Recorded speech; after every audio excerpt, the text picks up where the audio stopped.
بسم اللہ الرحمن الرحیم۔ کہ ایک نوجوان جس نے ایک عالم ربانی، عالم بزرگوار کی گفتگو کو سنا اور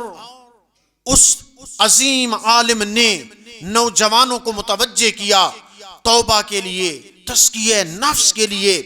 اس نوجوان کے دل پہ ان جملات کا اثر ہوا، اپنے گناہوں کی طرف متوجہ ہوا۔ اس کا طریقہ منفرد تھا، ممتاز تھا۔ اس کا طریقہ ہے صبح صادق سے پہلے بیدار ہوتا ہے، باوضو باطہارت ہو کر مصلی عبادت کی زینت بنتا ہے، نماز شب پڑھتا ہے اور نماز فریضہ، اور اس کے بعد ایک ہاتھ میں کاپی لیتا ہے، نوٹ بک، قلم لیا ہاتھ میں، اور اپنی زندگی کے سارے گناہوں کو اس نوٹ بک میں تحریر کیا کہ میں سن بلوغ پہ پہنچا، میں نے نماز کو قضا کیا، میں نے فلاں سال کے روزے نہیں رکھے، میں نے فلاں مقام پہ کسی بزرگ کی توہین کر دی، میں نے والدین کی نافرمانی کی، میں نے فلاں کے حق کو ادا نہیں کیا۔ کرتے کرتے وہ بزرگ عالم دین فرماتے ہیں کہ اس کی پوری نوٹ بک گناہوں سے سیاہ ہو گئی، پر ہو گئی، اتنے زندگی کے گناہ۔ اب وہ ہر روز نماز تہجد، نماز فریضہ سے جب فارغ ہوتا ہے، نوٹ بک اپنے پاس ہے، اس نوٹ بک کی ورق گردانی کرتا ہے، ایک ایک گناہ کو پڑھتا ہے اور اللہ کی بارگاہ میں محمد و اہل بیت محمد کو وسیلہ بنا کر توبہ کرتا ہے، استغفار کرتا ہے، اس انداز میں روتا ہے، گڑ گڑاتا ہے، ریش آنسوؤں سے تر ہو جاتی ہے، آنسو مصلی عبادت پہ نظر آتے ہیں، اتنا گریہ کرتا ہے۔ وہ بزرگ عالم دین فرماتے ہیں 40 دن مسلسل یہ نوجوان اس انداز میں آہو بکا کرتا رہا، گریہ کرتا رہا، اور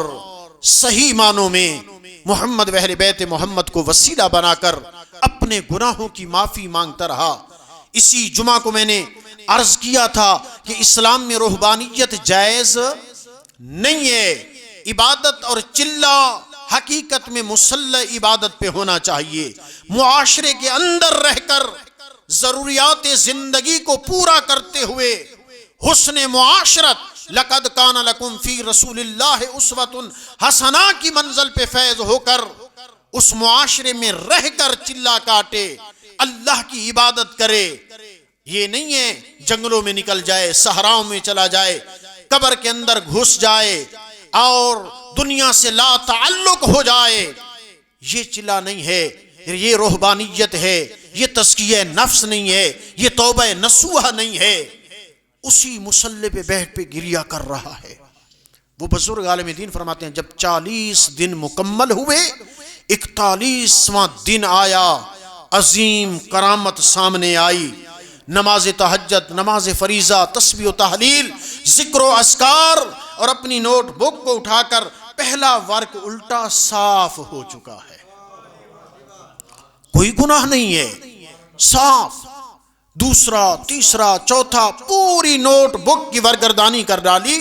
ایسے فیل ہوتا ہے جیسے نیٹ نوٹ بک ابھی بک ڈپو سے خرید کر لایا ہے، کسی نے اس پر کچھ لکھا نہیں ہے۔ جب ساری نوٹ بک صاف ہو چکی تھی، اپنے آپ کو اللہ کی بارگاہ میں گرا دیا، سر بس سجود ہوا، اللہ کی تسبیح کو بیان کیا، عرض کی پروردگارا تو کتنا کریم ہے، تو توبہ کرنے والوں سے کتنی محبت کرتا ہے، اس کے اپنے ہاتھوں کے لکھے ہوئے گناہوں کو تو مٹوا دیتا ہے، وہ گناہ جو کرامن کاتبین لکھ رہے ہیں وہ کیسے نہیں مٹ سکتے۔ ان اللہ یحب التوابین ویحب المتطہرین، تحقیق اللہ پسند فرماتا ہے توبہ کرنے والوں کو اور پاک و پاکیزہ رہنے والوں کو۔ ظاہری پاک و پاکیزگی کافی نہیں ہے، انسان کا من پاک ہونا چاہیے، انسان کا اندر اور باطن پاک ہونا چاہیے، انسان اندر سے پاک اور پاکیزہ ہو۔ ظاہری پاکیزگی نظافت بھی ضروری ہے، لیکن حقیقی پاکیزگی باطن کی ہونا چاہیے۔ خالق لم یزل لا یزال ہم سب کو توبہ نصوحہ کی منزل پہ فیض ہونے، تزکیہ نفس اور پاکیزگی اختیار کرنے کی توفیق عطا فرمائے۔